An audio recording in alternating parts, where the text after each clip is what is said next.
The Hunchback of Notre Dame. Prologue. Paris, France, 15th century. I first saw the Hunchback when I was a child. That was long ago, before I became a famous writer. No one knew my name then. Now, everyone in France knows the plays and poems of Pierre Gringoire. Even the King of France has applauded my work. I no longer starve. I am very rich. I live in a house in Paris and have many servants. I have told many stories over the years, but there is one story I have never told anyone. It is the story of Quasimodo, the Hunchback of Notre Dame.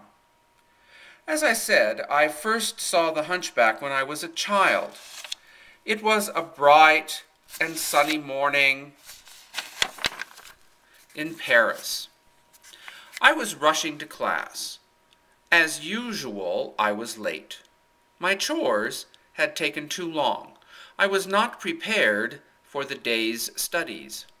I feared my teacher, a young priest named Claude Frollo, would punish me, as he often did. But as I ran past the huge cathedral of Notre Dame, my fears were forgotten. I noticed a crowd of people gathered before the church. There was much excited talking. Then the crowd grew silent. I stopped in my tracks. I stood on my tiptoes, but could not see over the people. "Take the rags from the child's head," I heard someone cry from the crowd. Then I heard the mob gasp in shock and surprise. A young woman screamed and burst from the crowd. Her hand was covering her face as she ran down the street. The talking grew louder. There were shouts of horror. What could this marvel be? I wondered to myself. I had to know. School forgotten, I pushed into the crowd. I moved closer to the object of everyone's attention. Finally, I broke free of the mob. Then I, too, gasped at the sight before me.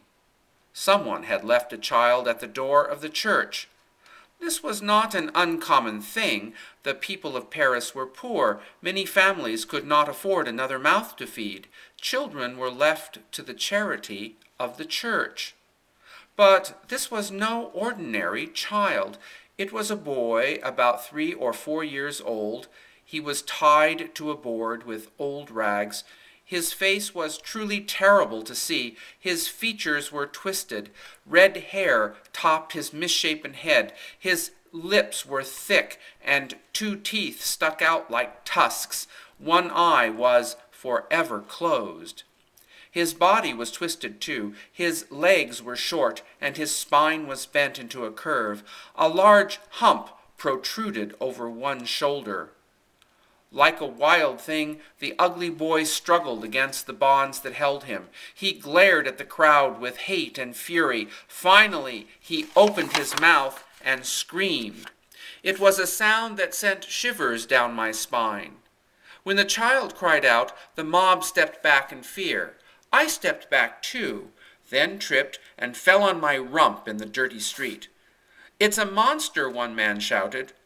"Aye," said another, "better to kill it now, for it's a beast from hell." The little boy's head twisted from side to side. Then he opened his one pale eye wider and screamed again. The crowd shuddered in horror. A man dressed in rags picked up a heavy stone from the street and made ready to throw it at the helpless boy. It was then that a red-robed arm reached out and grabbed the man's hand. The stone dropped to the street. The mob parted. My teacher, the young priest named Claude Frollo, pushed the man aside and stepped into the center of the circle of people. Frollo was tall and thin, with a bald head that looked like a pink skull. Frollo stood before the boy and faced down the people. "No harm shall come to this child," Frollo said in a commanding voice.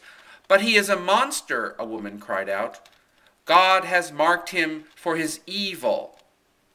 "He is only part human," argued a third. "If he is part human," Frollo replied, "then it is our duty to bring his human side to God." Claude Frollo passed his cold eye over the crowd of peasants. They were afraid to return his stern gaze.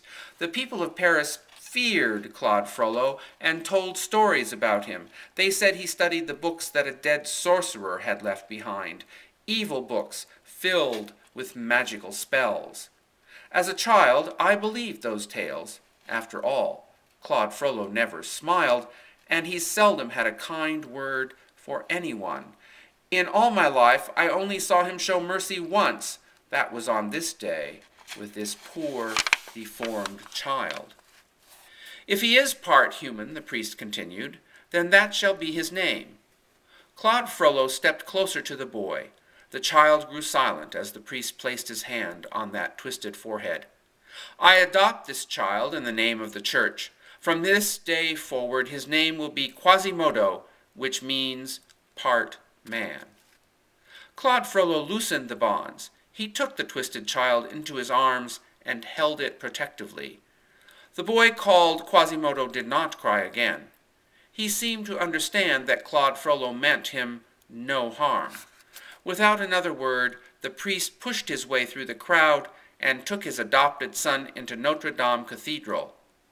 And I did not see Quasimodo again for 16 years.